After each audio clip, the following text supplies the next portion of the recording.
Hello friends, I'm the Holy Bleach, and today I'll be reading part 3 of the series Is There Anything Left of Patton by Snow Dice. This part is called Food You'll Never Eat. If you haven't listened to the first 2 parts yet, they are on my channel. Go listen to them right now. What are you doing here? Notes for Zombie Apocalypse AU and past major character deaths, sort of. Convincing Logan to bring Patton upstairs had been frustratingly difficult considering how badly Logan clearly wanted to do it. It had not been helped by the fact that Virgil had snuck around behind his back to do something quote-unquote objectively stupid, hypocritical considering how Logan had snuck around behind his back for months and went into the cage many times to do said objectively stupid thing himself. But, whatever. I tested it with the rat first, Virgil had defended himself, shaking the cage he'd been holding. Luckily for Nibbles, Patton isn't interested in live meat. Luckily for you, had been the retort. It had led to a series of arguments over the next couple weeks, with interactions such as, "Why would you even want to do that? I wanted to know. Sue me for wanting to be aware if there was a ticking time bomb in the basement that could come and bite me in the ass at any moment." Literally. And, well, I've kind of grown to like Patton. Patton's a zombie. He might as well be that chair. Look, I'm not gonna listen to a lecture on my attachment issues from a guy who keeps his dead boyfriend in his basement. And he might be more comfortable up here. Patton isn't going to be comfortable anywhere ever again. But what's left of him might. It was still a trial run. Neither of them was exactly going to sleep with Patton upstairs, so Logan always wrestled him back downstairs at night. During the day, they didn't let him roam freely around the house. They'd finagled him in what was basically a man-sized toddler leash. He did not seem to like the leash. He tried to yank on it every time they pulled him around with it, but never seemed to think about using the simple clasp to get out of it, even after he saw Virgil and Logan use it many times. He didn't even seem to understand that Virgil and Logan were the source of the tugging, simply turning his ire on the belt itself. He was all instinct. Struggle against things that pulled on you, grab for things that moved or made sound, eat things that your body wanted to eat. There was no more thought put into his actions than Virgil put into the act of breathing. Virgil had secretly hoped that bringing him upstairs into what had once been his home and not keeping him completely restrained all the time would make him act, he didn't know, more human? Like, maybe there'd be a spark of recognition in his eyes when he saw his old bedroom, or he'd want to reach out for one of the stuffed animals Logan had set out for him. But he just didn't. He reacted, but only on the most basic levels.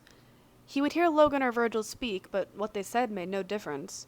He would watch them move, sometimes getting up from the couch or chair they'd attached him to in order to follow them, and then blindly swipe at the leash when it pulled him back. Yet, he'd react the same way if they threw something large enough, or he caught sight of an animal outside the window. He would reach and reach for them, but whatever it was his zombie brain seemed to want, he would never find it. The only time he took any initiative was when there was food in the area, and God was Virgil glad that he and Logan apparently did not register his food to the guy because holy fuck. The first time Virgil had seen him eat a potato, he'd almost thrown up. Like, the meat was one thing. He'd been prepared for the meat. That was fine, but the potato? He shuddered at the memory even now. His mind just could not accept it. Also, he was absolutely unstoppable when food was in the area. They had quickly learned not to attempt to cook or eat anything the zombie found palatable with him in reaching distance, because whatever it was would be going into his mouth, no argument to be had. Yet, despite it all, Virgil could not regret bringing him up here. Perhaps there was nothing left of a person under all that instinct, but he did seem calmer upstairs. Virgil was fairly certain it had more to do with the lack of restraints than the fact that his surroundings were nicer. While he pulled at the leash sometimes, it was easy for him to forget about it. He didn't breathe quite as heavy or make as many sickening noises. He still tried to grab at them whenever they were near, much like other zombies did, just without the biting, but it seemed a touch less desperate. Then there was Logan. Virgil felt a bit conflicted about Logan. He clearly wanted Patton upstairs, but at the same time, Virgil often caught him looking at the zombie wistfully. Logan was sadder when he was upstairs, but at least he was emoting something. He was less blank and emotionless. He tended to talk more, even if those words were almost always tinged with melancholy. When Logan looked at Patton, he could clearly see that he wasn't the man he loved anymore, but he was something.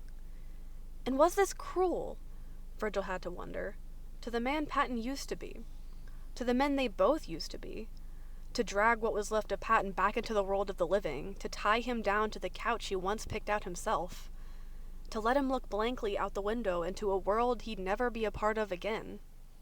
Virgil was not sure. He just knew that whenever Logan and Patton were in the same room together, Virgil could feel the heartbreak and mourning drowning them all.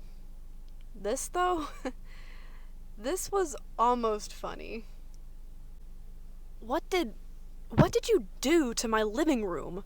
Logan asked, aghast when he walked downstairs to see what looked to be going on 24 plates and bowls of barely touched food haphazardly stacked across the table, something red, distinctly not blood, thankfully, all over Virgil and the carpet, and silverware and cups on the floor.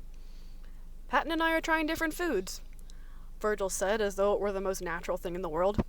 He really did not like the tomato soup. Logan rubbed the bridge of his nose with 2 fingers. He is clearly an obligatory carnivore. What is the point of this? Virgil didn't answer him. Instead, he set down yet another plate in front of Patton. Logan bristled at the dismissal. I heard your no on the tomatoes loud and clear, buddy, he addressed Patton. So maybe we should stick with root vegetables from the oven. I present for your culinary expertise, roasted carrots. Patton stared straight forward, not even looking at the plate. Please, dude, I can't take the only eating potatoes thing. I really can't. It's gonna drive me bonkers. This is completely unnecessary and ridiculous. Well, what else am I supposed to do with him, Logan? It's not like we can play chess or have an invigorating conversation about the meaning of the universe. You're not supposed to do anything with him. He's not a person anymore. He's not even a pet. He's lawn furniture that can walk. He's a fucking corpse that isn't in the ground yet. Then why is he here, Logan? Because you wanted to bring him up from the basement! Patton turned at his increased volume and stumbled to his feet to paw at Logan. Logan pushed him away firmly, but he just kept coming. No. If that's what you think, then why is he here, Logan? Because... Logan shut his mouth. He grabbed Patton's wrist with his hands to keep it from him, and looked away from them both. Because I love him, Logan said. He squeezed the hand and got nothing in return. Because I love him and he is not here anymore. Sometimes I find myself pretending, but I know he's not. He looked up to stare at Patton's blank eyes. There was no spark in them, and there was no emotion on the face that used to be so open and dynamic. He used to always smile and joke and offer soft touches. Now there was nothing left but the way he struggled to grab at Logan's face. Yet, there is something there. Just a little piece. Not nearly him, but something. I can't let him go. He roughly used his unoccupied hand to wipe a tear that had leaked out of one of his eyes. And he's not a toy. He may not be a person anymore, but he was once. I know that, Lo. I'm not playing games with him, I swear. I just thought maybe he'd like some other food. Might as well give him things he likes, right? Logan let out a soft sob against his will, and Virgil's arms went carefully around him even as the new sound renewed Patton's efforts to get to him. I would have let him kill me. When I found him, he was trapped, and I knew he wasn't there anymore, but I let him loose because I knew I couldn't kill him or leave him there. I couldn't live without him. Oh, Logan. Logan turned from Patton into Virgil's chest, and Virgil rubbed his back as he cried, even as Patton started up the grabbing at the back of his head now that he was released.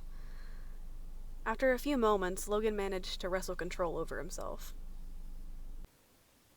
He stepped back and started to push Patton back toward the chair he'd been sitting in. He aimlessly shoved back. That's how I figured out he wouldn't hurt me, he told Virgil. He finally got Patton shoved back into the chair. You'd never hurt me, would you, dear? There was no answer from Patton except to wiggle against the hold, but then again, he'd already answered that question, hadn't he? He answered it every moment of every day that the mindless husk of himself never tried to harm Logan. He answered it right now when all he did was push against the arms restraining him and never tilted his head down to bite. Logan knew, logically, that it was probably only some kink in the code of whatever virus or parasite the disease was, but some part of him couldn't help but think that maybe just a part of it was an echo of the man he loved. Patton gave up the struggle eventually, more forgetting than relenting. There were a few more moments of silence, and then Logan turned to Virgil and forced a small smile. "So, what were you going to try to feed him next? Just a warning, he didn't care for tomatoes when he was alive." "I really wish you told me that before he sprayed soup everywhere." "How exactly did that happen?" "I tried to spoon feed him, and he must not have liked the smell or the touch of the metal on his lips because he slapped the spoon away. His arm hit the bowl too, and I got surprised and knocked over some glasses." Logan found himself chuckling. That is surprisingly in character for Patton. Once we talked about his dislike for tomatoes, and he told me that he was fine with cooked ones, meaning, of course, in spaghetti or on pizza, but he hated them raw. So I cooked him grilled whole tomatoes. He threw them at me. Virgil laughed with him. "Well, maybe I've been going about this in the wrong way. What did he like to eat?" He would eat dill pickles straight from the jar. I'd call him a heathen and try to take them away from him. "You're the heathen. Dill pickles are good." Disgusting. He also had a sweet tooth, particularly for snickerdoodle cookies. Alright. So we'll work with the cucumber family and sugar and see where it goes."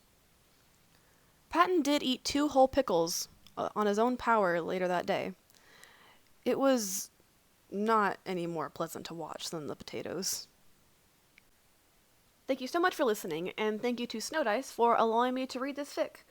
This is part of a series which has 13 parts, 16 including the bonus content, and the chapters are uploaded on Saturdays. If you like Snowdice's writing and would like to read more, I have a link to their master list in the description. And that's all I have to say, so I hope you have a wonderful day, and stay safe out there, guys.